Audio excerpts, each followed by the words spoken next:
5, 4, 3, 2, 1. And it's live.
This is Leicester Till I Die TV. Watch and subscribe on YouTube and listen on your podcast platform. Good evening, good afternoon, good morning, good night, good day, goodbye, hello, wherever you are in the world, one of those will apply to you. This is LTID TV from Leicester Till I Die. Thank you for joining us. If you are watching live, get your comments in. They'll start to appear in the bottom right when people start talking. If you're watching on catch up, add your comments in below on YouTube. And if you are listening via your podcast platform of choice, thank you very much for lending me your ears. Now then, Leicester City, brackets, who finished 18th in the top division in England, to Fiorentina, who finished 6th in the top division in Italy, 0. It's a piece of piss with this new manager, isn't it? What we got to worry about? We're going to walk it next season. You know, we might even get, a performance after Sumari, under Cifuentes. What have we been worried about? What's the panic been? Why worry? We're going to look back at the game, review it. We've got one gentleman who was there. We've got one gentleman who watched it on YouTube. And we'll hopefully get a sort of a balanced opinion about how it went, because it always looks different when you're live to what it's like on screen. But Leicester City 2, Fiorentina 0. Let's talk Leicester. And if I can find the button, there it is.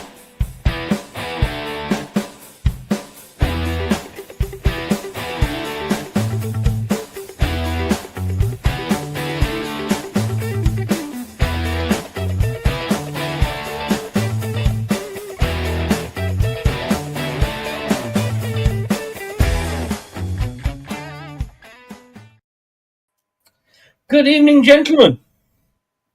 Good evening. And hello, Wayne. Oh, Chris, you sorted early tonight. I have. Do you know what? Should we have a look back at some of the highlights? Why not? Yes. And here is Bilal El Khanous.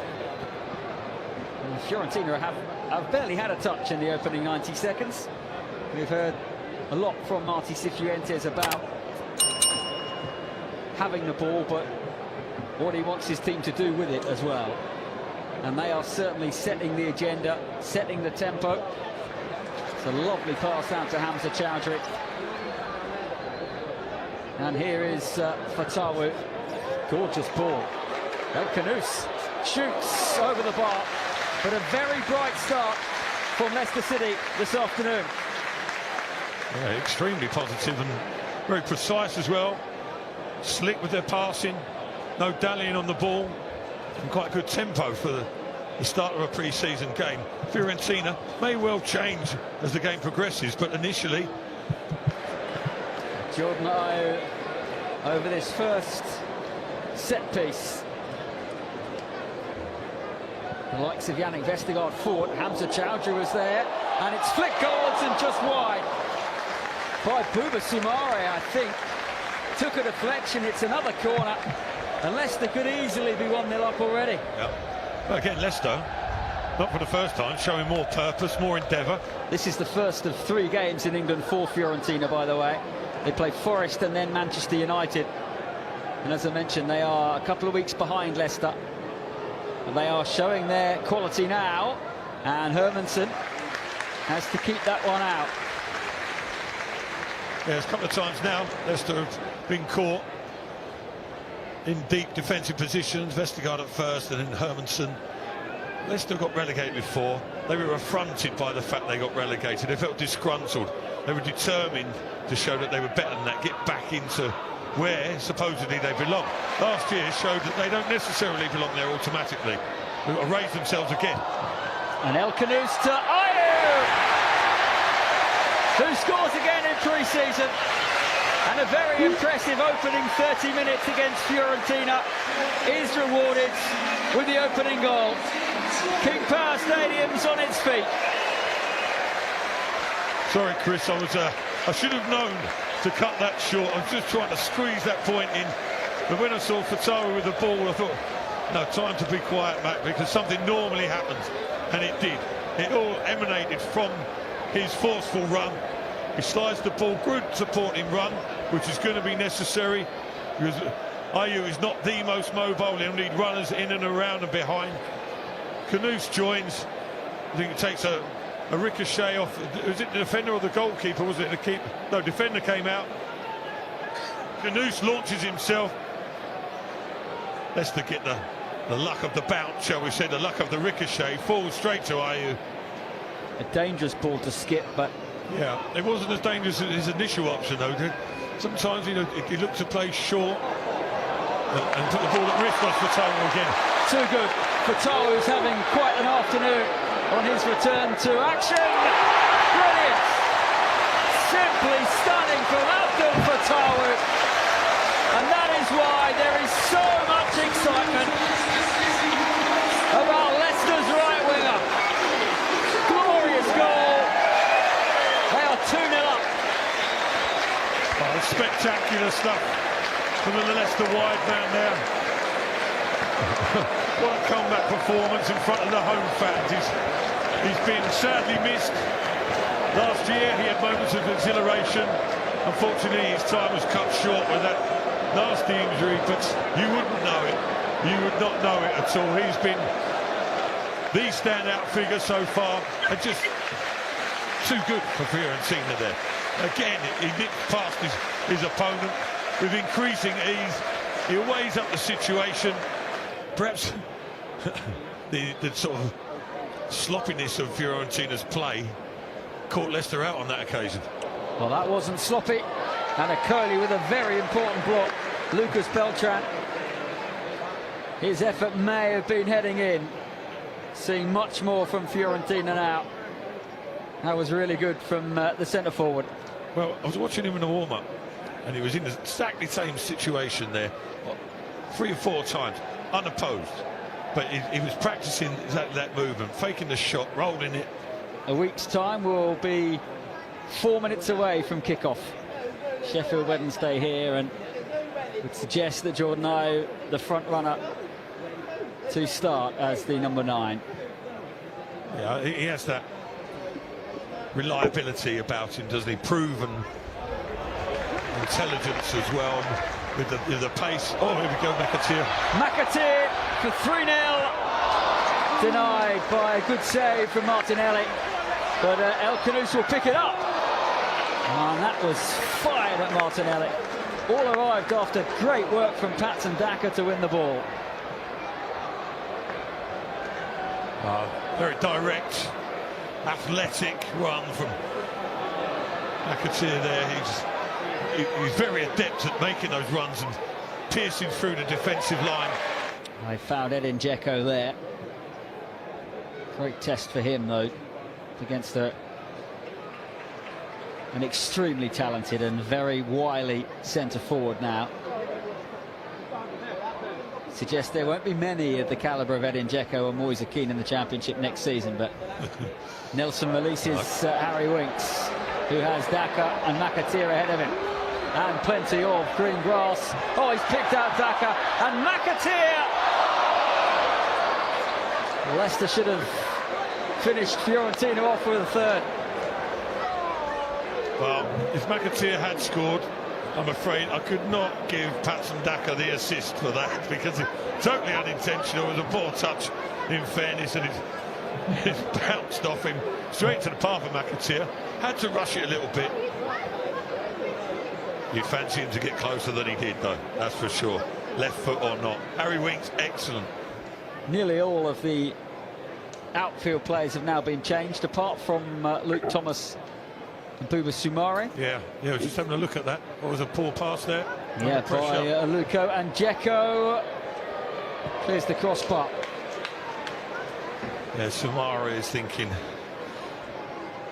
Gaffer, he's having a little wave there, a little glance over to the bench. In fairness, he has the potential. At times, he looks a very good athlete. We're not sure about his endurance at times. So perhaps the manager's thinking, all right, I'm just going to give him that bit of extra. You know, he's enticed the challenge there, and he's felt the consequences, unfortunately. He'll be okay, though. And the early forward, Nelson's header away was commanding. Hits the back of Daka. Now Gudmundsson. 20 seconds left of the 2 minutes, but he might add on a little. And Fiorentina fancy a late goal, but Hermansen dives on it. Assured goalkeeping, commanding goalkeeping, and that might be enough for a 2-0 win.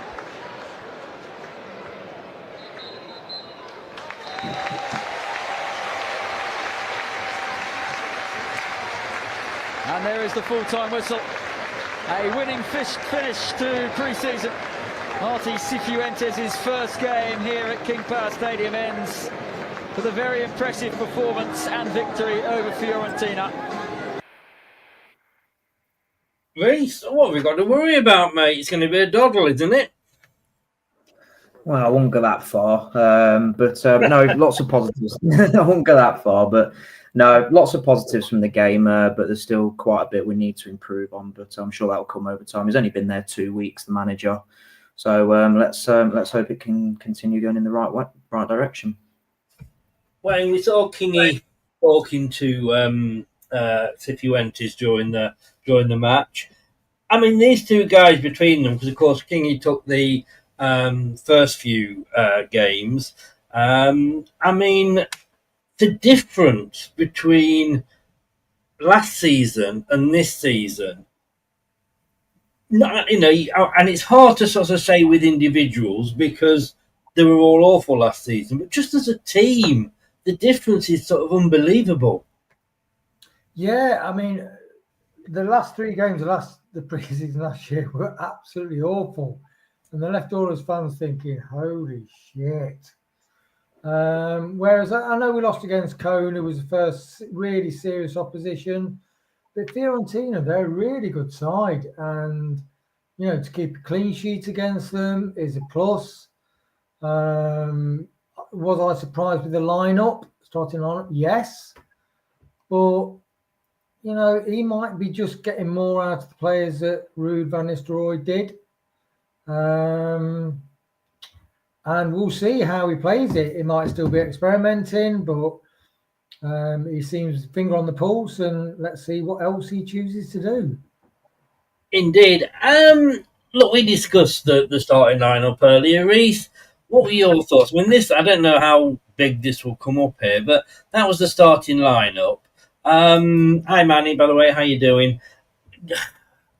I looked at this and I kind of wanted this to be a preview of maybe what we're going to see next Sunday, because it's the last chance, you know, to play, to get these players together as a team.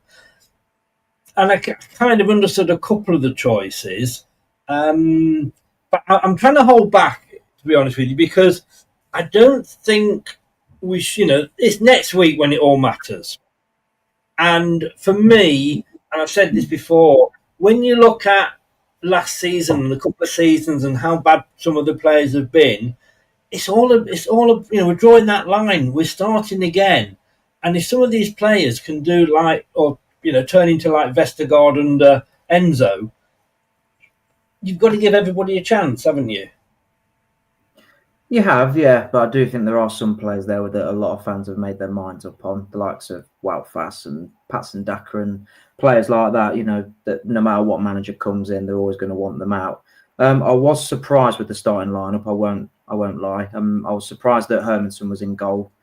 I was very surprised that I was surprised that Luke Thomas started, but obviously that might be down to injury and hopefully Justin did have a little knock apparently. Well, hopefully that's the case. Calm down, Leeds fans. Okay, it was just a knock. That's what kept him out. Well, hopefully it was just a knock because he'd be my starting left back for next week. Because I think he offers a bit more than Thomas. I thought Thomas was a bit shaky today, but I was surprised to see Vestergaard in there rather than Nelson. I was trying to think who else started, but apart from that, no surprises there at all. I wasn't surprised to see Booba in there. I bet you guys were though. Oh bloody hell! Yeah. I'm going to say, Reese, and I mentioned this to Wayne earlier. I won't ask Wayne the same question, but we've got Oliver Skip, who I thought did all right, and we had Harry Winks, who I thought did all right, but when they played together the other week, they were bloody awful. Is it a case of like Lampard, Gerrard? We've got two players here that they're both good, but they just can't play together.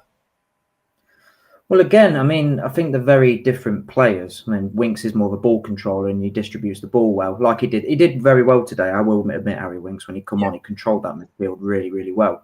But where Skip's a more energetic midfielder, where he will press from the front, whereas Winks won't really do that. So, but playing them both as sixes, I don't see it working because Skip ain't the best passer of the ball, and But yeah, it doesn't really work together, that combination. I think Winks is better on his own in that midfield, when he's got a bit more time and space. But no, definitely not together for me.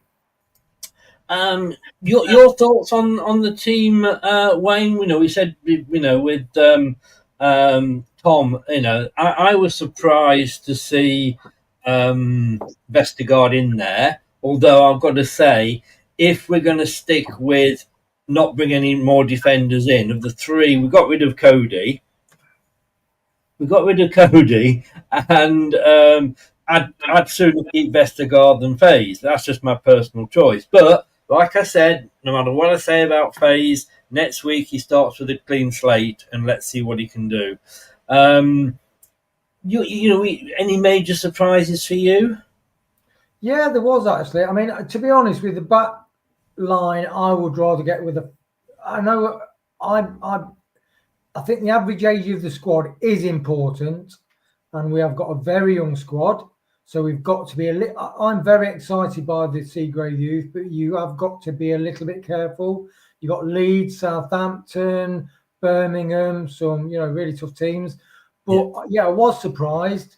But I would get rid of all the back four. I would get rid of Vestergaard and Faes. And I think we've got enough in the back four. I do think we need to keep some experience in the middle. I think up front, he's proven his worth for the money we spent on him.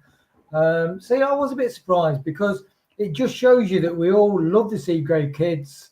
And Marty Cifuentes, like Reese, has really done his research on him. He really reduces the average age of the squad that he's in charge of. But he's still choosing some of these other players that we probably think he wouldn't be choosing. So that's what I find quite interesting, really, thinking, so where is his head at? Because the back I would get rid of all the back four and have a Coley and Nelson straight away. I just think you need one experienced people like indeed in midfield. But he's choosing, Skip and Samare. So what do I know? Well, I often ask that, and everybody we started talking about the Seagrave kids, so get your Monga bingo cards at the ready. Reese, you can't, I don't think, just play all the. I mean, I'll disagree with Wayne on this. I think we do need one experienced centre back that, if we're panicking at the back or we're hanging on, can just come on and take control and calm things down. Some people think it could be Faze. Some people think it's Vestergaard. Obviously, it's not Cody now. He's gone. What are your thoughts on that? Well, in an ideal world, I would agree with Wayne. I would ideally get rid of the likes of Faze and Vestergaard. But I think with the situation that we're in with PSR, and probably most likely we are going to end up with them pair in the squad because nobody wants them because they're all the dog shit, basically. If I had to keep one of them, I would keep Vestergaard. I do think he provides more leadership qualities than Wout Faes, personally, and I think he's a better passer of the ball. And you've seen today, very calm on the ball. You know, he was getting pressured, but he still managed to play himself, you know, out of trouble. So that's where I do think his qualities do lie. Whereas I think Wout Faes, I mean, he makes my arse twitch every time he's on the ball trying to be bloody Maldini. But you do need a bit of experience in there, and I think that's where the likes of JJ, Ayew, you know, maybe come in a little bit, because I keep saying you don't need to be old to have experience. You know, there's a lot of young, experienced players out there. But like I said, in an ideal world, I would agree with Wayne, but I don't think that's going to happen, unfortunately. No. You know, different circumstances. But where we are at the moment, I would agree, and I agree with you about Vestergaard. You know, we know he's got a good pass on him, and sometimes what he does, he just sticks his foot out and makes that tackle. You know, Wout Faes, 2 games on the trot, 180 minutes as a centre back last season, did not make 1 tackle. I mean, what's the fucking point of having a centre back that doesn't put a tackle in? It plays with his mind, Chris, not with his feet. Well, if it's mind over matter, I don't mind and he doesn't matter. But I don't know what's bloody mind with that bushy hair he's got. I'll have to sell me wig though, that's the only thing. I mean, look, I agree as well, Reese, that, you know, JJ for me on the left would be a starter. Interestingly, no Ricardo. Now, has he got another knock already? And to me, if he has, then let's just get rid of him. Yeah, I agree. I think if he has got another knock, I think that would be the final straw for me, because he's got 12 months left. Someone wants to come in and offer 5-6 mil for him, just take it and get him going. I love the guy. You know, I've got a signed shirt of him up here. Funny enough, it was my favourite player back in the 1920 season when we were brilliant under Brendan Rodgers. But unfortunately, his injuries have cost his career a little bit. You know, he's lost a yard of pace. He is still technically very good, but unfortunately, can't be having injury-prone players in the squad anymore. We need to start toughening up in that department. But yeah, it would be a shame. Especially when you're on the money he's on. I mean, I know he's not, you know, a Cody on 75, but he's still on a lot.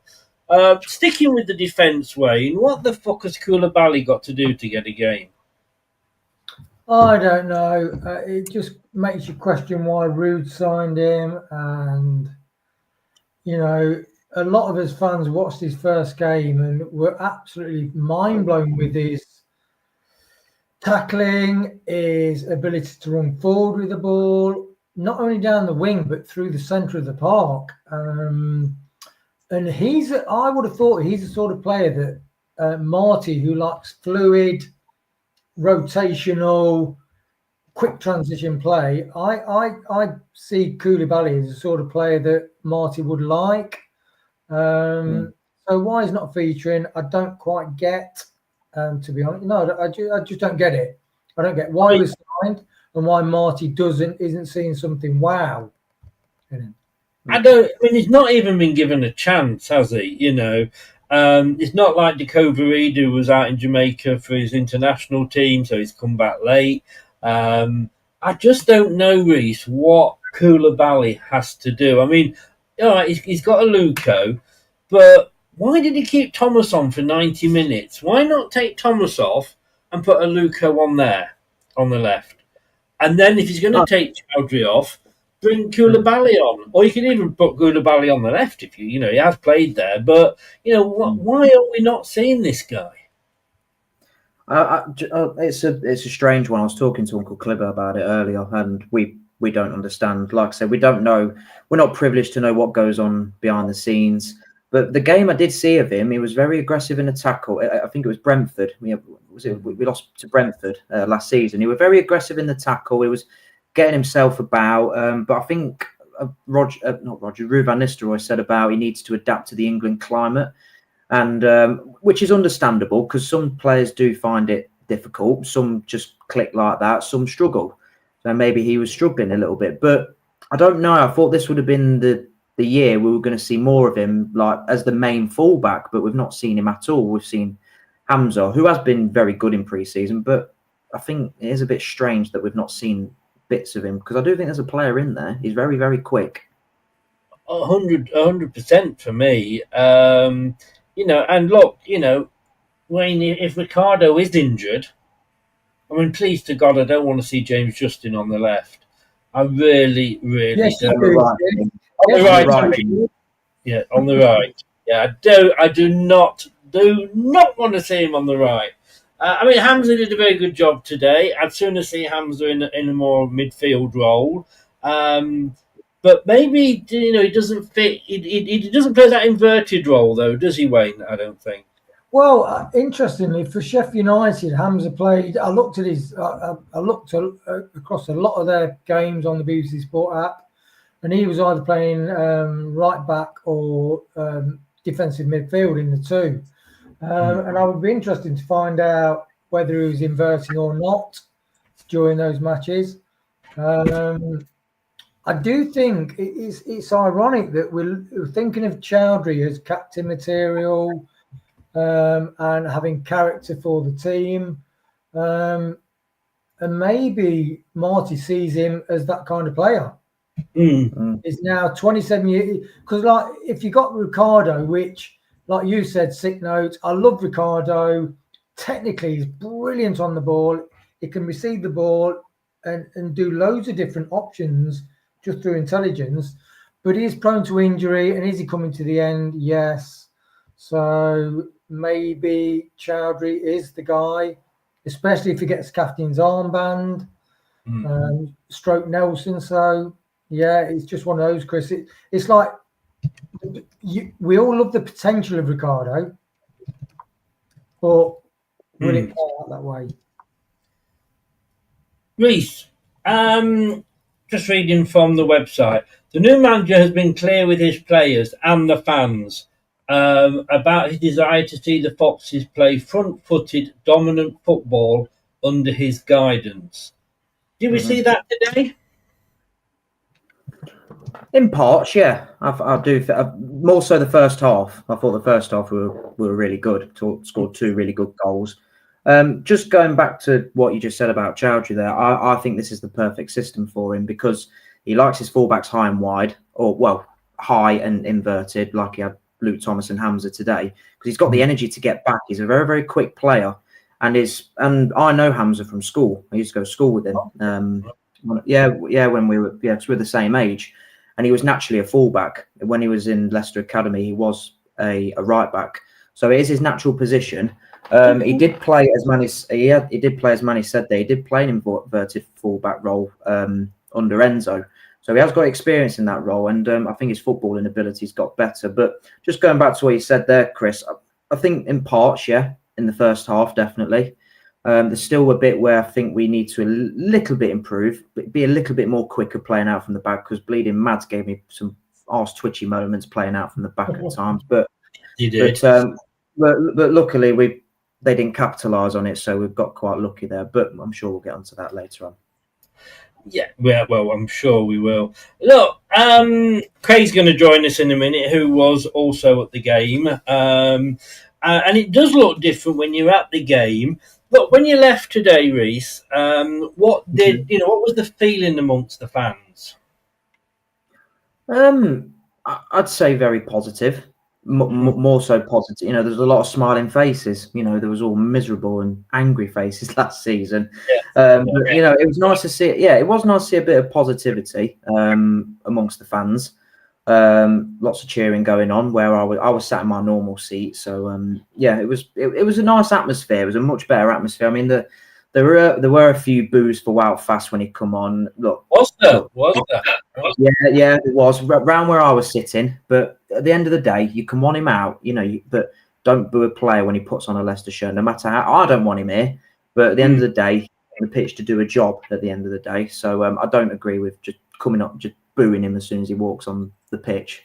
But overall, I'd say it's pretty good, the atmosphere.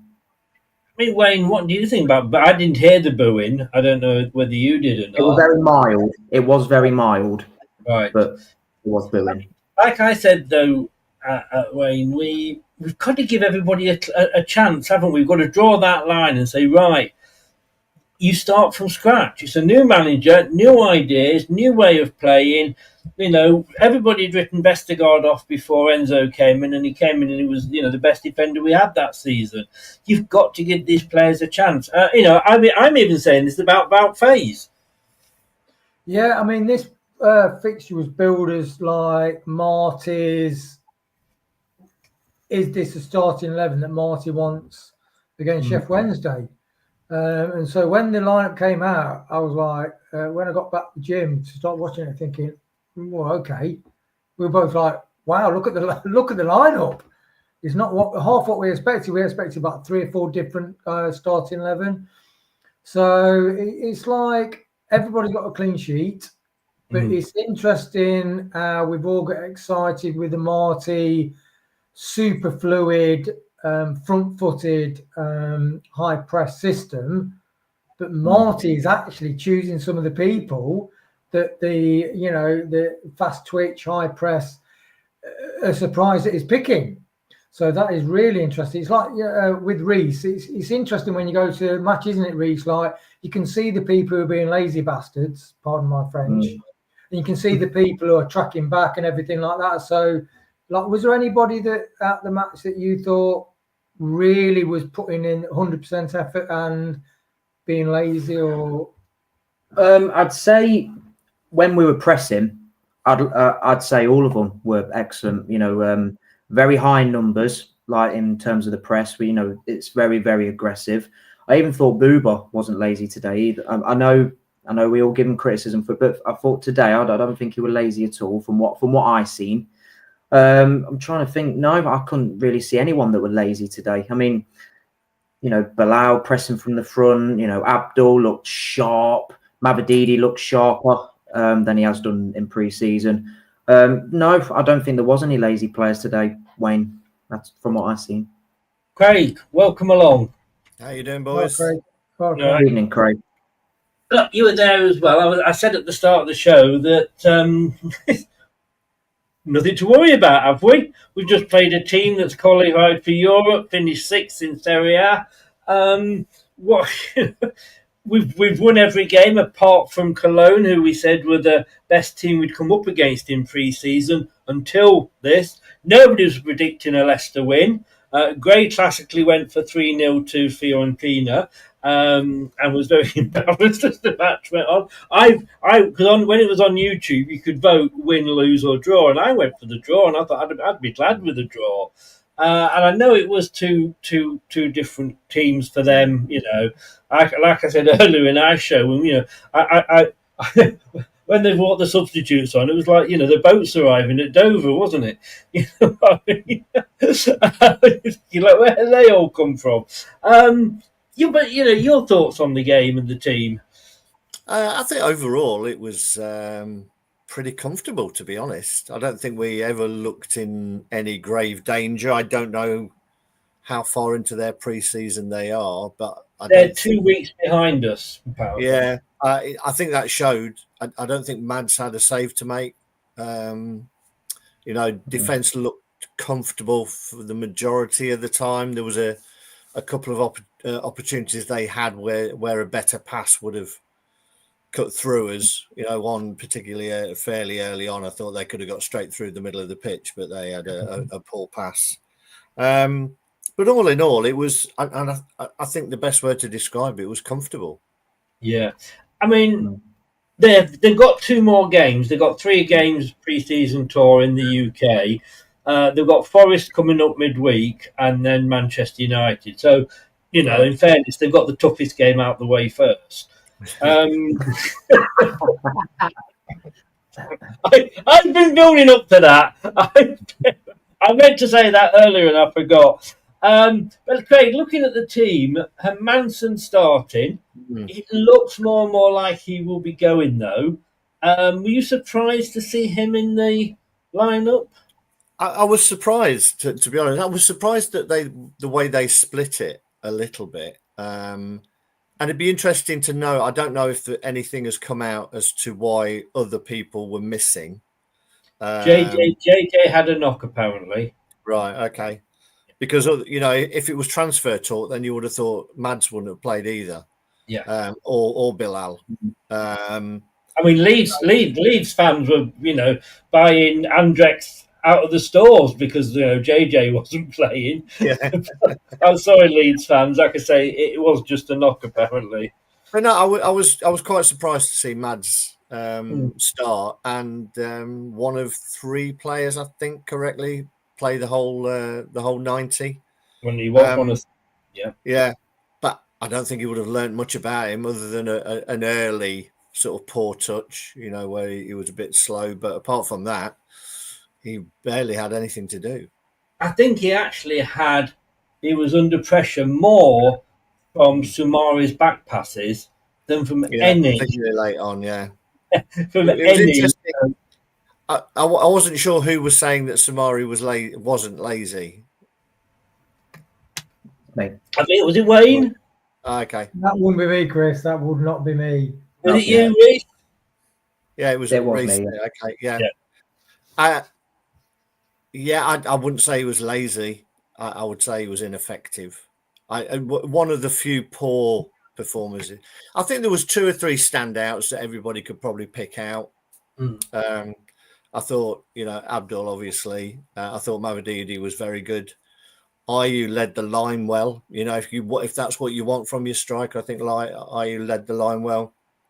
I thought Patson Daka worked really hard and recovered the ball high up. If Cifuentes is looking for a high press, then Daka's going to be the guy because we got the ball back a few times because of his pressing, and I don't know why McAteer decided to try and take the ball off him late on. But I thought Okoli had a good game as well. I thought he looked very solid at the back.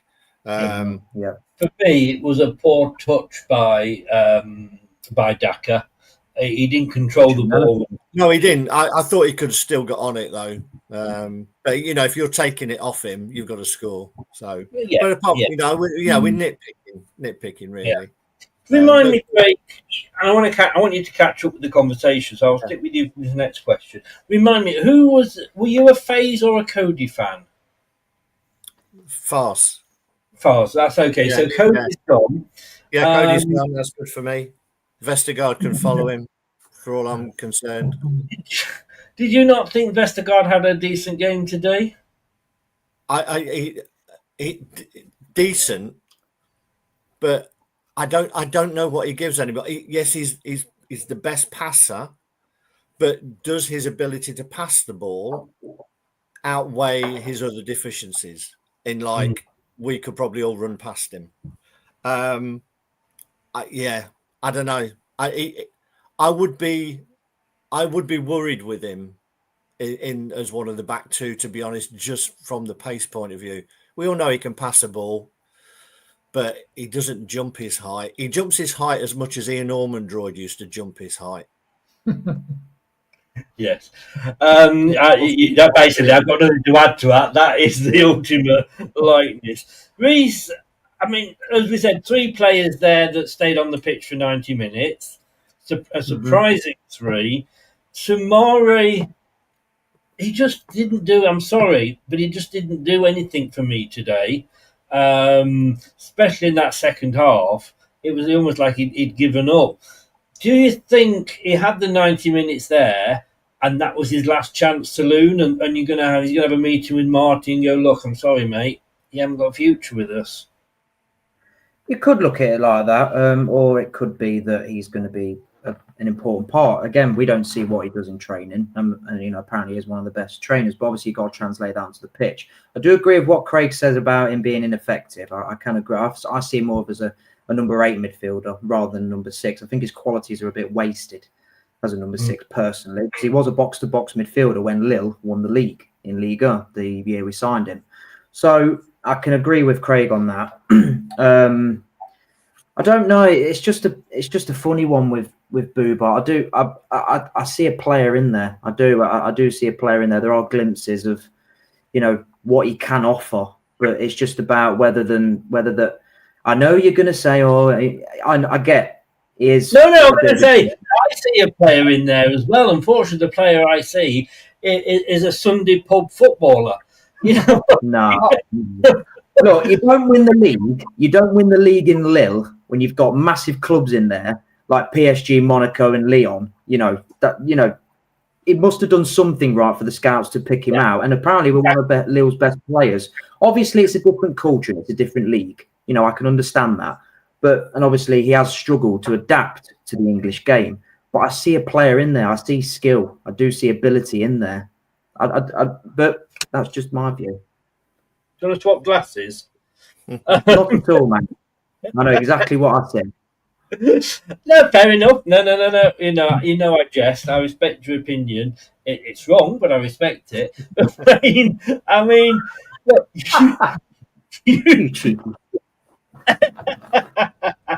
in fact, I think we've got to have one of these. I'm sorry, bud, but you've got the first one of the season. Your opinion is wrong. There we go. Reece, sorry, I got one of those in the last show I did. So, well, what did you say, Craig? What did you say? I don't know, but just something Chris disagreed. It was about Faye's comment. I'm pretty sure. It was probably about Faros. It usually is. Yeah. Wayne, look, tell me, you played football this morning. Jim came and watched you, so you're a Sunday morning footballer. Would you have Samari in your team?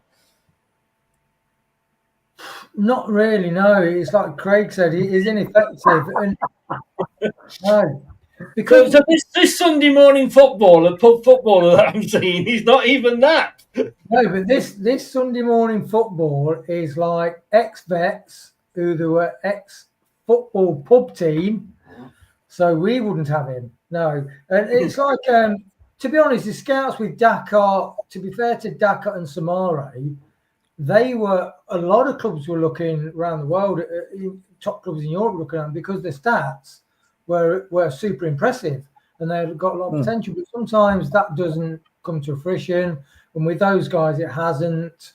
And like Craig said, really that explains the two games off behind us. So. Quite low opposition. I know they're in the Italian Premier League, but they're two weeks behind. And that's but when you're looking at a team that's 6th in the top division, it's in Europe next season, it's in Italy. It isn't like it's in Uzbekistan or somewhere like that. That pretty much balances out with us being in the Championship but being 2 weeks ahead. Yeah, but we were playing Peterborough, weren't we, 2 weeks ago? So. That's the level we were playing 2 weeks ago. I think there was definitely. I was more encouraged by the fact that when they brought their first team on in the second half, we still didn't look. Well. Yeah, players that we looked at, Goosens that we'd looked at a lot. Yeah, you got Dzeko. Moyes Keane is a totally different player than the one that was at Everton. He was a handful. But we still handled them pretty well, and I think that was encouraging. And we made chances, which was encouraging as well. McAteer should have scored when he got played through. What I did like was there was a lot of that wingers looking to make an inside run. So if the striker dropped deep, they were looking to mix it up by a longer ball. It was a great ball played through. I think it was Bilal who played McAteer in. Yeah. As I say, should have scored. So even though they brought their better players on, there was still encouraging signs, I thought. El Canoes he got the ball from Daka, who had tackled and got the ball back. we said this. Stop me if I've said this. In fact, I tell you what, I'm going to go to Craig with this one again. I may have asked it you, Reece, but I said earlier there was Gerrard and Lampard for England, two great midfielders. They always said they couldn't play them together. Mm-hmm. When we played Cologne, I wanted to see Skip and Winks together for a full 90 minutes. You know, I mean, they hadn't done it that much last season, and they were bloody awful. I'm going to say they were absolutely, in my opinion, they're absolutely awful in that game. I thought Skip did all right in the first half. I thought Winks did all right when he came on. Is it a case that we've got two defensive midfielders here that just can't play together? I mean, I was encouraged by the fact that Winks looked a little bit more forward-thinking than he has done in the past. There was a couple of nice turns in the middle of the midfield that got him some space. I would have liked to have seen him maybe clip a ball over the top at that point. I think he's so locked into this short passing that sometimes he misses the opportunities to play a longer ball, Winks, when he's got the space in front of him. But he looked neat and tidy and looked... he was better than I expected from what I'd heard of previous games. Skip's just an enigma to me. We talked about it on the other show the other night, where for me he doesn't have the stature to carry a game in the middle of the pitch, and I saw nothing today. I saw someone who could run around a bit, get his foot in, but he's constantly like 5 yards off the pace for me, Skip, and I don't know whether he can find that back. So I think it's one or the other. I don't think he'll play them both. I thought it was telling that indeed he didn't get off the bench today. Yeah, just quickly, what you just said there, Craig. I mean, with Winks' short passing, I think Enzo was so set in his ways that that's all he wanted Winks to do. He just keep playing short passes, and whereas now Marty is now telling him to drive forward with the ball. And on Skip, if you're going to play that advanced 8 role, which he did play that today because obviously he was pressing from the front. You need that bit of quality to score a goal, like Dewsbury Hall does, or Louis Page when he came on against, or El Canouse. He hasn't got that. That's Skip's problem. He hasn't got, he can't play a thread play a pass through through a needle, thread through a needle. He can't shoot. He does press. He does press really, really well. But in terms of his on the ball quality, it's poor. So that's why I don't see a reason to play him. That's why I'd rather have Louis Page in there because he's got some quality and he can score a goal. Yeah, I disagree. Go on then, Craig. No, I said I wouldn't disagree. I wouldn't disagree. Sorry, right, okay. Wayne, apparently, indeed, we had an offer of 7 million for him from Besiktas. I can never say that word, but the Turkish club, and we turned it down. Task. Have we gone back to a thing of where we're just being stupid? I mean, whilst we don't want to lose him, he's one of the higher wage earners, and 7 million and what we would save on his wages for a couple of years. Haven't we just learnt that with Cody going, that's what we've got to do? And if it is a slightly lower thing, because this is why we got stuck with players before, because we were coming in with offers a couple of million less than we need, we were asking, and we were stuck then with them. Then we lost them for nothing. Yeah, I think historically over the last few years, on the pods, we've highlighted that, and I think it's true. But I personally would rather get rid of Skip and Winks and just keep Ndidi with the younger kids as a mentor in midfield. I do like what Enzo did with Ndidi. I know he's probably 60% of what he was at his height, but he's still a good player. I think he has loyalty for the club. And he was breaking forward in games as well. So as with Enzo, I think Marty wants to do that with him, as he wants to do it with a lot of players in the side. So I would keep Ndidi and I would get rid of the higher earners. I get that. And I get the fact that we would keep him. But if somebody's coming with an offer for him, and nobody's coming in with an offer for Winks or Skip, we can't get rid of players if nobody's willing to buy them. And indeed, he is on £75,000 a week. So if we're going to take, that is 3.9 million a year. This is calculators out. No, Mr. Google's up. But what you've got there is take that 7 million that we've been offered, and all right, apparently we want 9. Add that 3.9 million on, that's 10.9 million. If we don't sell him this season, Ndidi walks away on a free. I think it's a waste of wages to keep him as a mentor. 75 grand a week's a lot of money just to mentor young players. I get where you're coming from, Wayne, but I just don't see a place for him in this system. He can't play a progressive pass. He's not great with his back to the pitch. And I've just read here from Fabrizio Romano, the horse's mouth, that Besiktas have put a formal bid in and talks are ongoing for him. So I mean, there was a couple of things on that. You could see that the role that Ndidi played last season, that Skip was being asked to play that, because very early on, I would say in the first 20 minutes, he made at least 3 of those runs that Ndidi used to make, the sort of underlap to get the ball, and he didn't get the ball. And what happens then is you get frustrated, so you just stop making those runs, to be fair to Skip. He did try and break the line, and he wasn't getting the ball. I think with Ndidi and them playing a little bit hardball is that if we were in the my understanding is if that we were in the Premier League, Ndidi's release clause was 15 mil. Now we've gone down and got relegated. It's 9, and that's euros. So it's 9 million euros, not pounds. And they've come in with 7 million. So you're already getting a discount of 6 just because we've been relegated. So I think we're just trying to play a little bit hardball, to be honest, and see if we can get at least another million out of them. And that may be why he didn't get on the pitch today. That's still ongoing, because you don't want to risk an injury of a player who may go. No, I get that. And yes, if it is ongoing, look, if we can get another couple of million for him, brilliant. We need it. But I just don't think we should risk not getting the sale over a couple of million when we're paying him double that every year in wages. Interestingly, Ricardo is on 80 grand a week. That's not bad for laying him in a hospital bed, is it? But the interesting thing is, did I say that out loud? Is Samare is on 80 grand a week. And he's only got 1 year of his contract. Samare is on a yearly wage of 4.16 million. Just let that sink in. 4.16 million. What does he do for that? Exactly. No one has an answer. I take your silence, gentlemen, as the exact answer that I was looking for.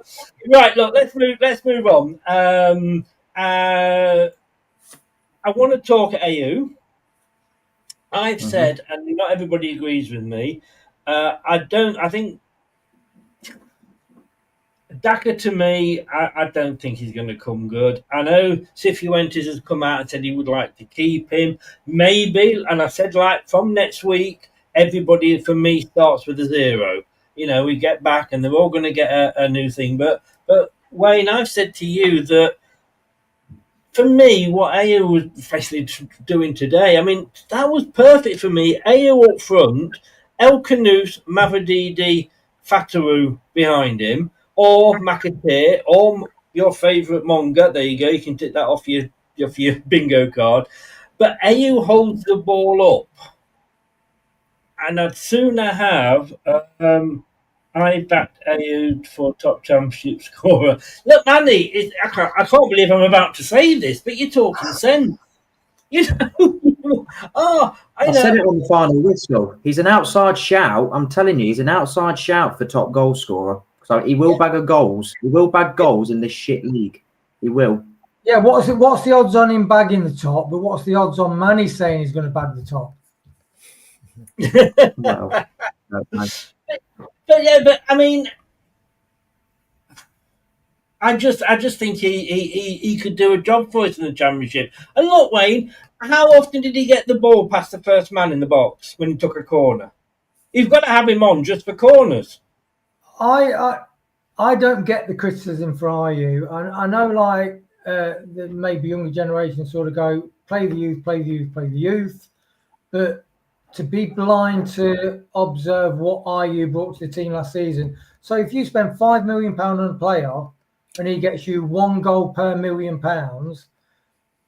brilliant. If you sign a striker for 20 million and he got you 20 goals, you think that's a good signing. IU got us 5 goals last season. Did he pay for himself? Yeah, of course he did. Did he hold the ball up and bring players on? Yes. Also, this pre-season, does he look sharp of foot and really focused? And has he got intelligence in the box? And will he get a shot off, which kind of we loved? What's the guy who went to Stoke City? Cannon. When Cannon came along, because thank God we've got a guy who will turn around and have a shot on goal. After Enzo's like, we need to create the perfect opportunity. So I think IU is everything. And if we can sign another striker to go along with him, I think we're bang on form. But IU has earned his place in the team. I think the people have slagged him off, need to sort of say, well, maybe we had things wrong. And the thing is, for his age, his attitude is absolutely brilliant. He looks a lot fitter as well this season. A lot fitter. Yeah. I mean, when you look at this team, Reece, and there was gaps in there. For example, like I say, Justin wasn't in the bench. Somebody else wasn't in. But then I like to say Bobby DeCover-Reid. Are we saying goodbye to him? I know he was in Jamaica. But for God's sake, these players don't come back. They're not flying back Ryanair. With the knees under the chin. They're coming back probably first class, business class at least. And I've flown business class, and it's fucking unbelievable. It's like a 5-star hotel in the air. So you're not going to come back overly knackered and all that. And he's not featured anywhere in any of the games, and especially on this one. And if he's not fit enough to play for this one, well, what does that say? This is the last, chance. He's got to go, hasn't he? Yeah, I think it says everything that he's not even featured once. I don't think Marty sees him as a player that can have any effect on his system. And obviously, I don't think people are going to come in for him. He's on good money here. He'll probably just be he'll probably go and I don't think he'll even get on the bench next season, because I just don't see him being effective in this system under Marty Cifuentes. And like I say, it says it all when he's not featured once at all. So, yeah, that says everything, really. I have to say, he's not even on my list for wages. That's how bad he is.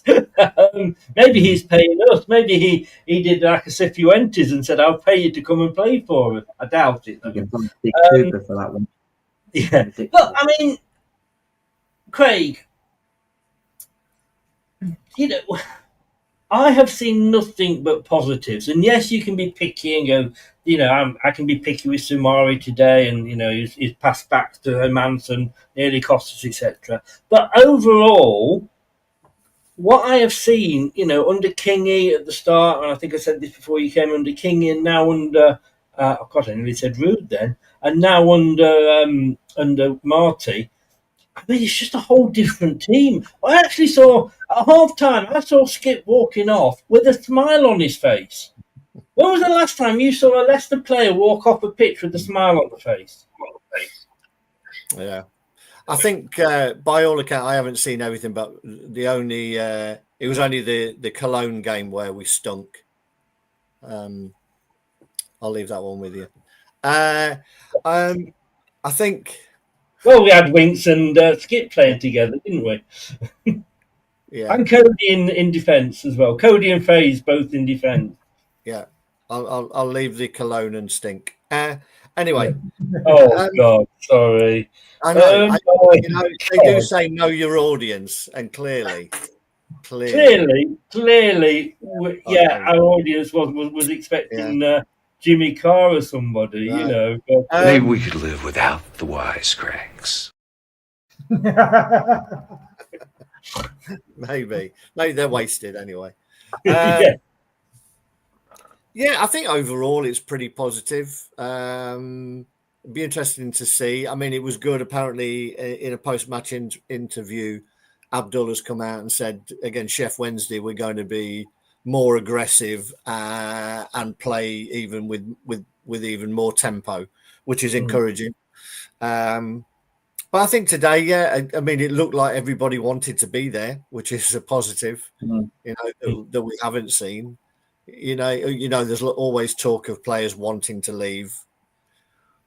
Sometimes players are happy playing in a winning team, if they're picking up enough money to be doing so. So it'll be interesting the last couple of weeks of the window to see who we hang on to and who we lose, and hopefully we're only losing players that we're happy to lose. But I think he's got enough players. There's enough rotation there.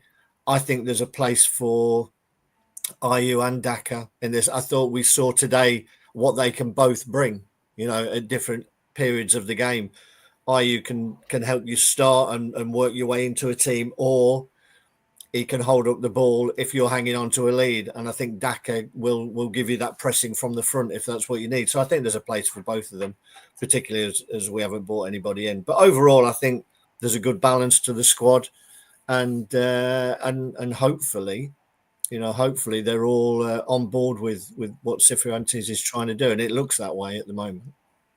Matt's just said there, Reese. Thoughts on Mads waving the fans goodbye? I mean, we didn't see that I came off the screen anyway, but did that happen? It did, yeah. I've seen quite a few photos on social media. I mean, as soon as the full-time whistle went, I went. But shout out to Matt, by the way. He's one of my mates from school. Hello, Matt. But I did see that, and he was on his own as well when he was clapping as well. But I won't read too much into that. There's a lot of speculation going around. I mean, hopefully he was waving goodbye. I don't know if we can get a decent paycheck for him, maybe 20, 25 mil for him, because again, we need the money with PSR reasons. And I'm happy for Jakub to step in and be the number one next season. So it's not a player that I'm desperate to keep hold of. If we get 20, 25 mil for him, then I'm happy to see Mads go. But I'm not looking too much into it so far. Wayne, I was speaking, I think I said to you before, possibly, I was watching a West Ham channel about the possibility of signing Mads Manson. And the guy was saying, yeah, but if he comes in, he'll only be our number 2. Yeah, I don't know about that. You wouldn't go to someone like West Ham if you're going to be number 2. Fair enough if you're going to someone like Chelsea or Man City or Liverpool, or I can't see him and his family and support package sort of saying that's a good idea.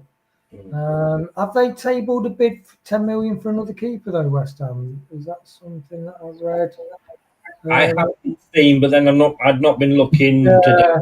I mean, it's a surprise because we all thought Mads would go in. We thought Stolarczyk is more than capable enough. And then we've got like Bowser with Bergovic, and that is a dream goalkeeping package, to be honest. The one thing I think you need to take into consideration is it's a World Cup next year, and if Mads wants to be in that squad and pushing Schmeichel for the number 1, he needs to be playing. Now, if you're going to go to a club and you're not going to be playing in the Premier League, that's not going to do you any. You'd be better off playing week in, week out in the Championship. So I wonder if that comes with the fact that he's played today and we keep him, because he shouldn't be just jumping just to go to a Premier League. I think he's capable, with another good season under his belt, of getting a better club than West Ham. Okay, I'm going to ask you the question and I'm going to ask you all three. So I'll start with Reese. This was asked to us in the watch along earlier. If Mad stays, who's your number 1? Oh God. No, he's not one of the choices. But apparently Jesus could be available, and apparently Jesus saves a lot. I'll leave that one. Moaning at my Jesus. The one thing I will give Mads credit for, he is slightly better with his feet than Jakub. He's a bit more cultured in his passing out from the back, and he will make riskier passes to get the ball going into the attacking third. But that's a hard one, because I really like Jakub. I think he's an overall package goalkeeper. I think he's a great shot stopper. I think he commands his area better than Mads as well. You know, he'll say, "Get the fuck out my box. This is mine." Whereas Mads stays on his line. I don't know if that's the thing with Danish goalkeepers or what, because Schmeichel used to do it as well. But I like seeing a goalkeeper saying, "This is my area. Get the F out," basically. So I'd still stick with Jakub. I would, and I'd rather push for his development more. Get ready for the politicians refusing to answer. But Wayne, who would you go for? Who would be your number one? Yes, Stolarczyk. I think when Mads came back from injury, Stolarczyk played really well, and he then didn't get back in. And I didn't think that was right, to be honest. I think Ruud made the wrong decision there. And the bottom line is, ironically, with the C grade, with the academy, we've got a brilliant keeper. You know, when we lost like Kaspar, we spent 2 or 3 years thinking, "Oh Jesus, what we're going to do?" And now we're losing Mads and thinking, had the amazing Danny Ward. I thought we were keeping this pod positive, Chris. Don't ever mention that name again on this podcast. No. But there you go. So we've got number 2, and we've got Bowser, which is brilliant. We've got experienced Berkovic, and it was all set up. We're all expecting Mads to go, and then we're thinking, "Oh, is he going to go or not?" But I think if we can get 25 million, I think he needs to go. One more player. If that finally sorts PSR out. But if he stays, is it him or Stolarczyk? I'd say Stolarczyk. Craig, are you going to be different to these two? Yeah, Mads for me. Mads is a better goalkeeper.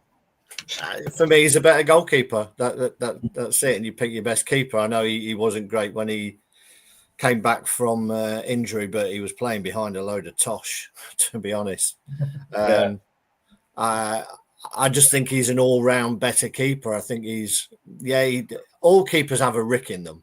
And, you know, he almost got caught out with a couple of bad passes today, but then I think you'd get that with Stolarczyk as well. And I just think Mads, when he was at the top of his game, he showed what a great shot stopper he was. So for me, Mads would be my number one. Reece, I mean, you said when I was talking to you earlier that you didn't want to get carried away, and there's a couple of points that you weren't happy with. What were those points? Well, I'd say at times our build-up play was a little bit too slow at times, and I do think that it was a bit more Enzo sort of football at times, where we were just tippy-tapping it with Mads and Vestergaard at times.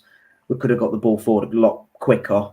I thought Mads with his ball distribution at times was very shaky. I thought Thomas looked rusty as though. I thought I'd definitely rather have JJ than Luke Thomas at left back. Monga, I don't know how you thought he performed when he come on. I thought he struggled a little bit.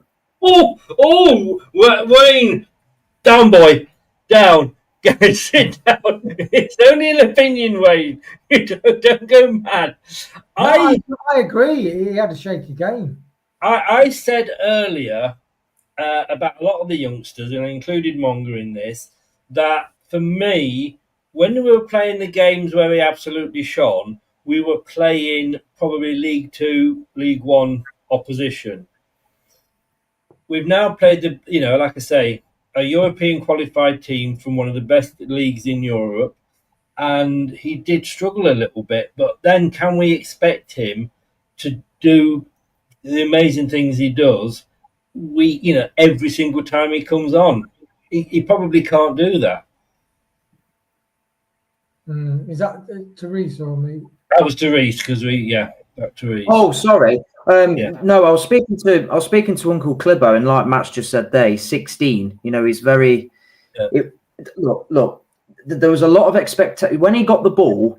The crowd rose. You know, like there was a lot of people standing up waiting for him to do something. For a 16-year-old kid, that the expectation on him is a little bit too high. He is still developing, so you do need to be careful. I do think in the Championship against shit right backs, he'll tear it apart. And like you said, the opposition that we played earlier on in pre-season, they weren't great opposition, but he come up against an established fullback that's played European football and is a little bit more assured and a bit more bit more cultured. So, but he will get there. I just think as a 16-year-old, the expectation on him needs to be just a little bit lower, personally, in my opinion. Just let him do what he does. Just let him enjoy his football. Don't expect the kid to beat the fullback every single time. Because Wayne, look, you're a huge fan of Monga, we know that. But when you're young and you're 16, and he's still got 2 years left at school. Let's not forget, they've got to stay till they're 18 now. Can the weight of expectation prove too much for some players? Yes, it can do, but I agree with Reece in that. I think he's got really vastly superior football intelligence, because he not only dribbles. I think the difference between him and someone like Alves is Alves will dribble, and sometimes he'll do it too much, whereas Monga will dribble and he will pass the ball off. So I think with Monga, with his age, and then the different levels he's coming up against now, as opposed to under 21s, he will get challenged and he will get stopped, but he will learn on the job and become better. So yeah, I think he's a potentially world-class player, but he's got the intelligence, and I think this is just a learning curve, and he just needs to get on with it, whether that's like 20 minutes from the bench or whatever. Yeah. Craig, remind me, did we at one point be linked to Akpom at Ajax? Yeah, I think we were a while back. Last season. Yeah. Just that he's gone to Birmingham on a season-long loan with an option to buy if they get promoted. But he's 29 years old. Now, Craig, I want to come to you about Josh Brownhill. Captain of Burnley, just missed out as an attacking midfielder, just missed out on the Golden Boot last season, 18 goals, I think it was, 5 assists. He's left Burnley, and they've not renewed his contract, or he's decided he wants a new challenge, whichever side of the story you read. But he is 30 in December. Is he the sort of person that you would want at the club, or is he, as we keep hearing, Cifuentes is like 25 years and under? I'd definitely take him. I think he's exactly what we need, personally. I think we don't have that energy in midfield. You saw it with a lot of the slow play at the early part of the game today was the fact that Samari and Skip were pretty much static most of the time. We had throw-ins where no one was moving. And for me, Josh Brownhill is a lot more dynamic player. And I worry about the middle of our midfield, to be honest, because I don't think it's got any dynamism about it. Bilal wants to drop deep and be pretty on the ball, but I don't think we've got any midfield player who wants to break his neck and get up in support of the wingers and the striker. And I think whether it's him, but it's definitely the type of player we need. So if he's on a free, and we give him a decent package, which would be the equivalent of a fee if we had to buy him, I think it'd be good. And if you get 2 good seasons out of him, if he's the difference between getting you promoted and not, then it's money well spent for me. I think for me, Wayne, we're just overloaded in midfield, with experienced players and with youngsters. Maybe if indeed he goes, then maybe come in. But it's not an area that we need heads there. Yes, there's an area we need better players. I will grant you that. But we've got some good youngsters that can play there. But at the moment, unless we get rid of somebody, I don't think we'll get him. And I think he will attract another Premiership team. I think he's that quality. I agree with Craig. I know, like Reece and Manny were like, yeah, but if we go sign Josh Brownhill, we're going down the signing older players route. But I do think Josh Brownhill is an anomaly for his age. So his stats last season were, you've got to say, they were superb. 14, 15 goals with like 5 assists? Was it something similar like that? And just sorry to interrupt, in a pretty much defensive team. Yeah. Yeah. You can't argue with those stats. And so if you think, okay, so which of our midfielders in the Championship this season could replicate those numbers? Or who could be signed to replicate those numbers, whether it's a 22-year-old, 25-year-old?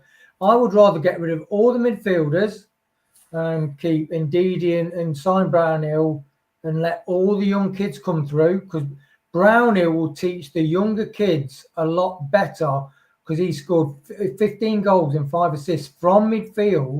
He's not an attacker, that's from midfield.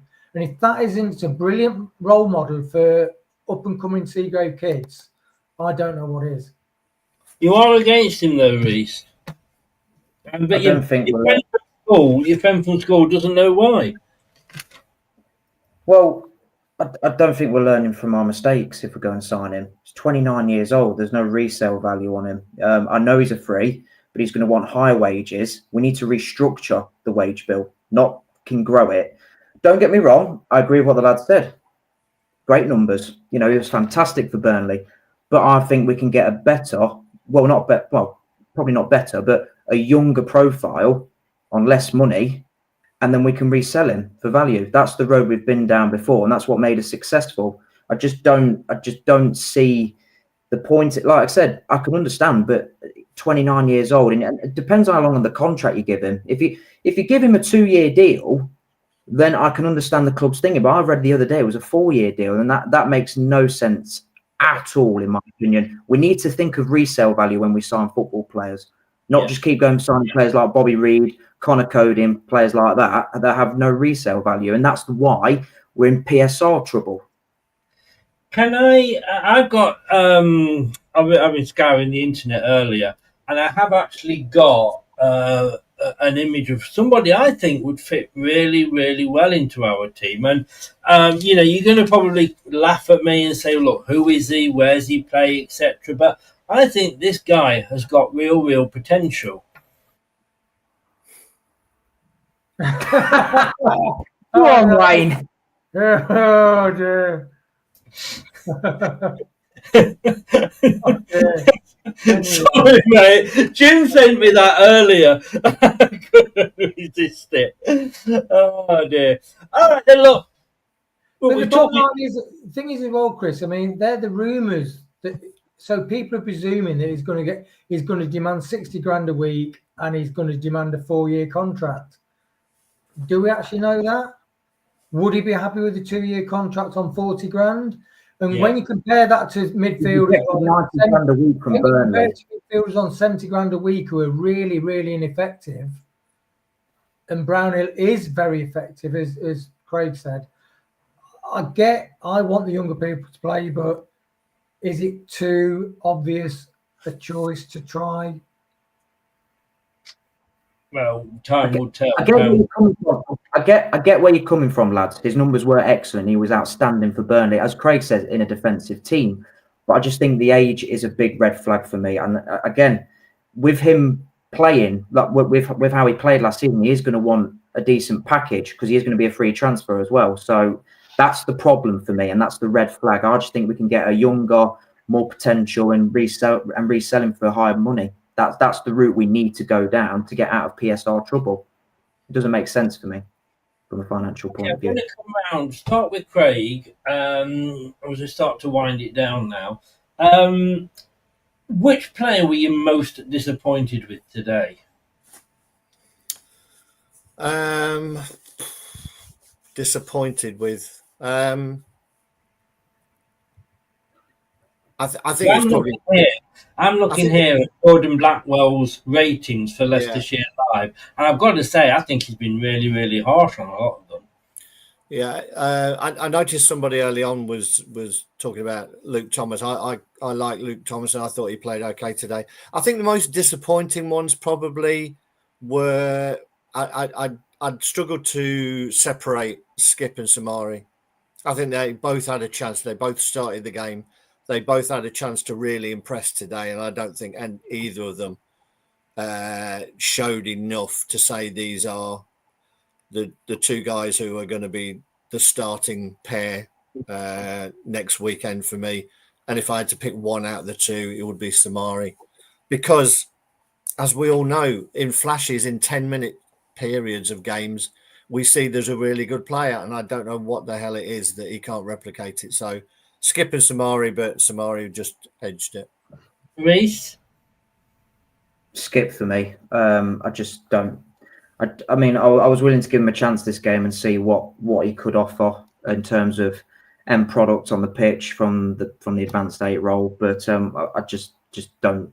I just wasn't. I mean, like I said, he does press well from the front. He is very energetic, and he will do that hard yard and the hard work.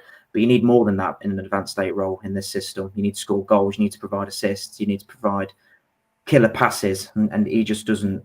He didn't do that for me today. So yeah, Skip for me. If you can get 10, 15 mil for Skip and replace him with Brownhill, I think you've done a good deal there. Yeah. I would not argue with that one, my wise old owl. Wayne, that money for Skip though, not a chance. What one were you disappointed with? Yeah, same as the guys. It's interesting that both Craig and Reese have been down to the game, and they're kind of saying the same things that has kind of been obvious through the pre-season. We've got players that just are too old and too slow thinking, and there's a lot of more better energetic, better technically, better tactically players around, and yeah, they just need to get moved on. Yeah. And I love the politician in you, but you didn't name anybody. Yes, Samara. Samara. He's the consistent. Did I miss that? Did he name Samara? I don't think he named it. I think he agreed with He's us. the most consistent non-performer over the last 3 years, Samara. Well, I am going to agree with Samara as well. I think he was the. He's had a lot worse games, but he just didn't. He had 90 minutes to go out and prove. I mean, if he's a box-to-box midfielder, he couldn't do a box-to-box in an Amazon warehouse. I mean, what the hell? And maybe it's just the fact that he's not settled or whatever, and he just can't link into the England game. Interestingly, Skip got a 7 out of 10. Yeah. This is what Jordan Black. Sorry? What fucking game was he watching? He looks a good candidate to start the season. And don't shoot the messenger. This isn't me. This is Jordan Blackford, Leicestershire Live. He looks a good candidate to start the season, and he may be the only midfielder with the energy to get forward and back as often as Cifuentes would like. He produced a display full of intensity, but with the occasional poor pass. So he got a 7. He basically got a 7 for running his arse off, basically. There's no momentum there.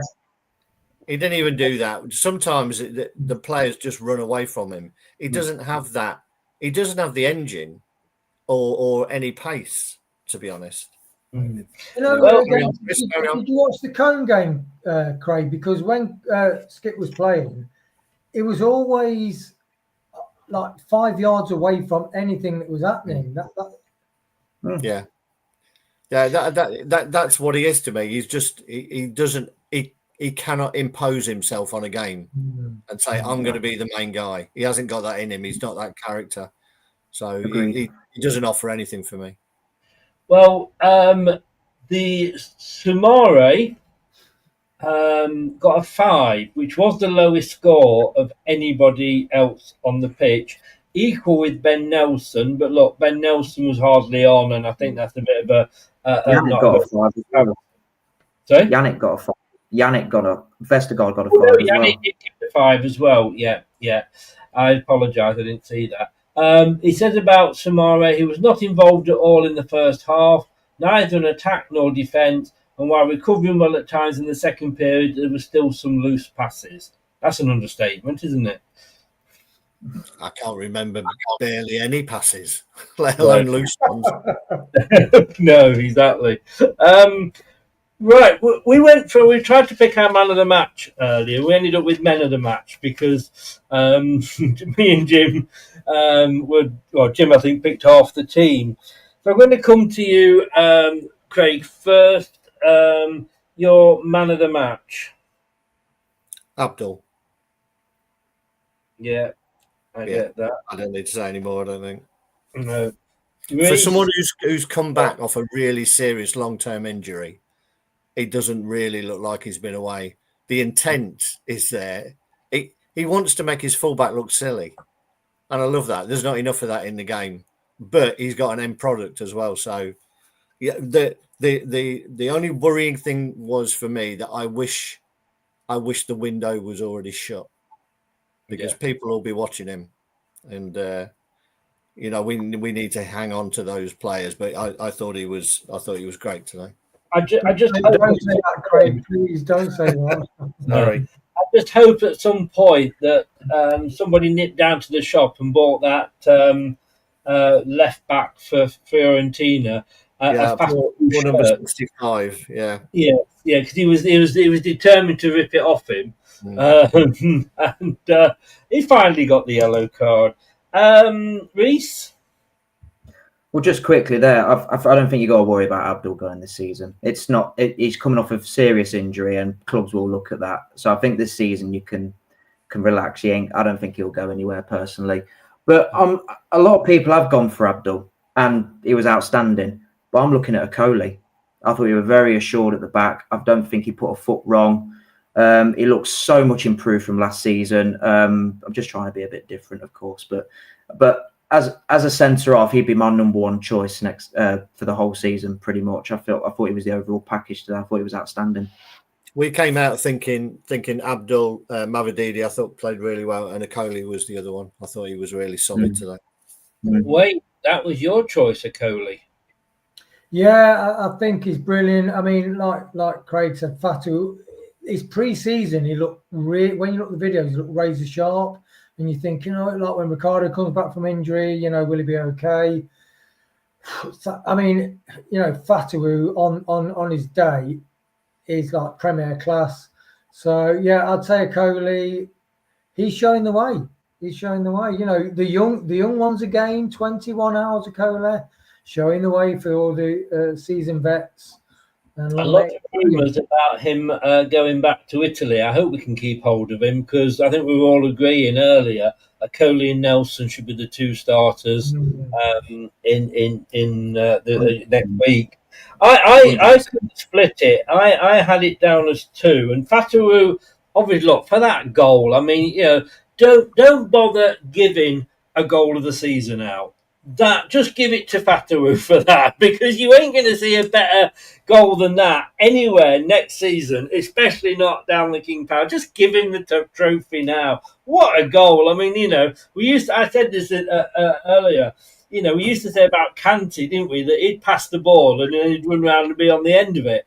That literally, when he flicked it over the Fiorentina player's head, and then went inside and curled it in. I mean, it was a beauty. So, but for me, I was struggling between Okoli, and I'm going to go off Fatu, because I saw somebody else that, for me, thought, hello, this could be, a main player for us next season, and that was Hamza Chowdhury. I thought he had a really... Craig obviously would agree with. Jesus. Sorry, carry on. I thought, he was captain, so he had that pressure. I'll tell you that at the end of that first half, he went in for a tackle, lost the ball, ended up on the ground. The Italian side still going forward. He got up and ran back, and I've got to say, you'd never see Samari run back like that. I was just very impressed with him, and I think he could be one of the mainstays next season. You're just after because Wout Faes is probably moving on, and you've got to ditch the wig. You're after another guy with a really good hair. So you can get another wig to stroke, can't you? I am going to go out tomorrow and buy some just for men, and take it from a ginger to a black wig. Look, I mean, Reese, your thoughts on Chowdhury, and then I'm going to come to Craig, because Craig obviously pissed himself laughing when I came up with that. I completely agree, Chris. I think he'll be the number one right back next season. I think he's got the energy to get forward and back. something that Ricardo can't really do nowadays. Obviously, we've not seen much of Woyo. I think JJ will be more of a left back than a right back, personally. And I think his on the ball technique has improved a hell of a lot as well. So, and he wears he wears his heart on his sleeve. He'll always give everything, even last minute of the game, even after a 90, he'll run his arse off. And they're the sort of players I want to see next season. But, you have to think from a technical point of view as well. This is a very technical system that Marty plays, and he has improved a lot in this pre-season. So I think with the role that Marty wants him to play, I think he's best suited out of all the fullbacks to play it, because he's got the energy to get forward and back. But hopefully he can keep proving his technical side. So yeah, I completely agree, Chris. Craig, go on, tear me to shreds then. No, it's your opinion. That's fine, and Reece agrees with you. I don't think he's up to it passing wise, but he would have been sent off if that was a league game. Easily sent off. He should have had 2 yellow cards, even though it was a friendly. He went in for. There was one particular incident where the problem with him is, and I find this interesting, that Hamza runs around and that's fine. Daka runs around and that's no good. Farce is like a headless chicken. That's no good. Hamza's a headless chicken. That's okay. I don't understand. I think you've got to treat everybody fairly. I think I take on board, and I think he's aggressive, and I do love the passion that he shows. I love all of that. But I don't think his quality is enough. And I was going to say, he goes after balls that he's never going to win, and it puts him in a problem because he's so up for it and he wants to win every ball. I don't think he's got the composure to choose when he should go for balls. He went for one, missed it, and then instead of dropping off, which he should have done, he went for the next ball as well. And then you've got 2 players who have run by him because he gets so wound up. If you can get a little bit of composure on him, I think he'll be really useful. But it's the fact that he wants to win every ball, which we love about him, means that he lacks the composure and he gets caught in possession or caught out of position because he's trying to win balls that he can never win. And as So I say, would you have a Chowdhury who wants to win every ball, or about Faze who doesn't want to win any ball at all? Even a tennis ball? I think that's a rubbish statement, Chris, but there you go. So the guy that played 180 minutes last season, 2 games as a centre back, and never put 1 tackle in at all in the 2 games. I've heard you repeat that on many an occasion. Yes. And all the other games where he's been the most aggressive. He's been the most aggressive defender since he's been here. He likes to step in. He likes to go forward. He's got a rick in him. That's the problem with all our defenders. They all have. For me, we haven't got a solid defender. They've all got something wrong with them, and they've all got pluses. They've all got pluses and minuses. It's well, just of course they have. Players. It's certain ones that we just pick on their minuses all the time and forget anything good that they do. I just think Faze has got that many ricks in him. You could Who would you put right back, Craig? Who would you put right back? Who would you put right back? I don't know, Reece, and that's the problem, to be honest. I'm not sure. I mean, he moved a Coley out there, and then he brought on a Luku late on. He probably will. In Ricardo's absence, Ricardo would be the first one for me. And if you're happy with Luke Thomas, then I'd play JJ ahead of Hamza, just because I think he's better on the ball. I think it's frustrating. Hamza's just such a frustrating player because he can have a fantastic game, and then I think that gets the better of him, if you know what I mean. I'm not trying to slag him off and say he's terrible. No. I think that he hasn't learned. He's been here a long time now, and I don't see too much improvement in terms of composure on the way. He's been under some really good coaches, and I don't see that side of his game has improved. No, I can understand your point of view, but I think JJ's useless as a right back. I think he's better on the left, far better on the left. I think JJ got a lot of stick last year because he had no one in midfield covering. Agreed. And no one at the back covering. So when you're asking your fullbacks to go forward, but then they're left exposed because nobody's got the positional intelligence to fill in for him, it makes him look bad. Yeah, agreed. But I just think he had his better days as a left back. And that's where he got called up to England. Playing left back. He was the best left back in the league in that COVID season. But I just think if you're looking at all the fullbacks that we've got in terms of right backs, I think JJ's better as a left back personally. Ricky P, far better technically on the ball than Hamza. Completely agree with that. But he hasn't got the energy to be the inverted fullback to get up and down the pitch, whereas Hamza can. And I think he's improved a little bit with his technical ability on the ball. And I think he's had a very consistent pre-season.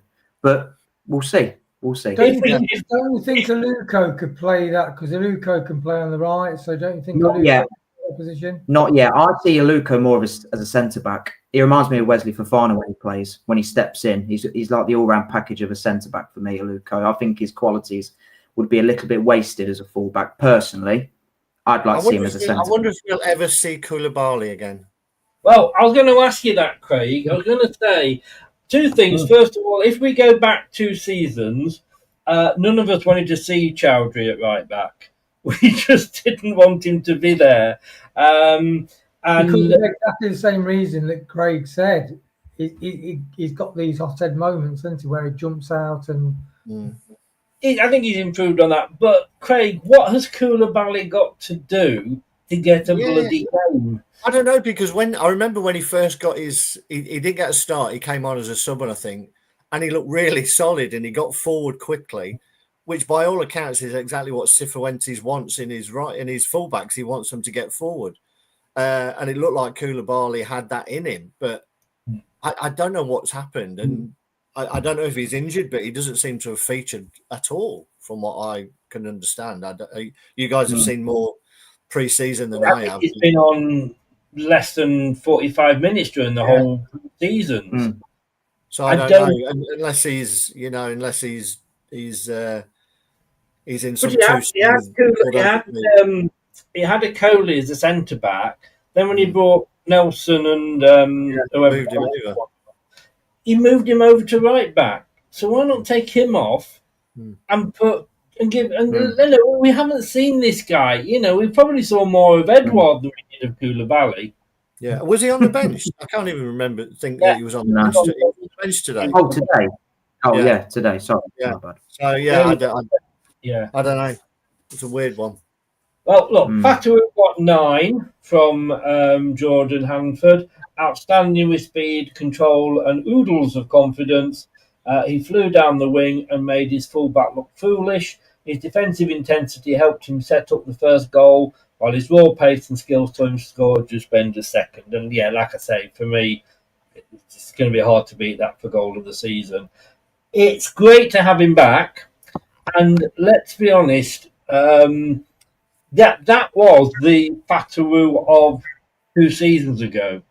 And I think a problem with a lot of the players, Wayne, is that we compare them to last season. And last season, they were all bloody awful. Because we had a manager who was bloody awful. So that's probably being unfair. And like I said, we start next week against... Hopefully we'll start next week against Sheffield. Although they have just... Brennan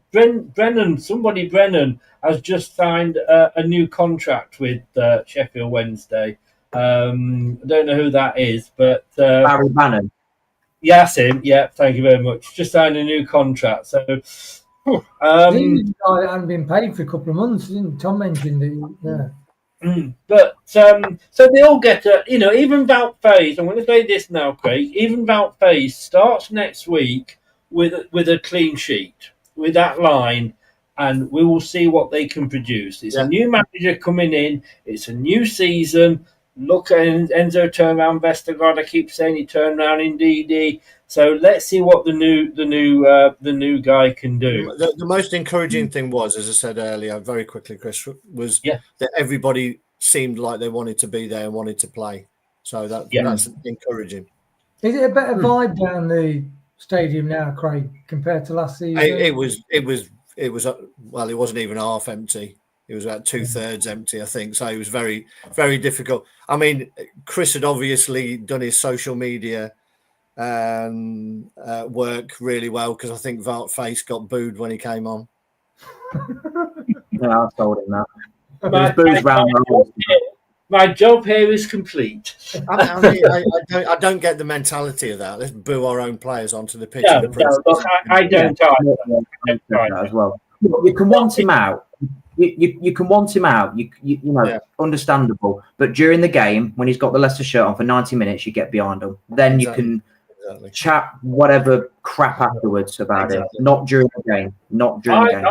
I would agree to. I'm not against booing because I think we've got every right to let the players know how we feel. I think if we think that they've been bloody awful, we've got to let them know. And obviously, booing's the main way. But not booing a player before he's even kicked the ball. You know, he could have come on and got a hat trick, or unlikely, but he could have done. So don't boo players before they've even, kicked the ball in anger, so to speak. But yeah, we will see what goes on. So it's a new manager coming in. But talking of the new manager, do you remember the old manager? We've got this tomorrow night, 6 o'clock. Ruud van Nistelrooy, the man who nearly ruined the 6 o'clock. I'm here with the guy in the top right. We are going to go through with a deep dive into what happened. And one of the things that I've already noticed was that Ruud van Nistelrooy, the players used to play really well for him on the training pitch and then never turned up. And somebody said earlier about Samari, doing the same. So tune in for that, 6 o'clock tomorrow. Craig, look, we're all going to turn into pumpkins. Some of us have already started. What can I say? But Craig, thank you very much for joining us, mate.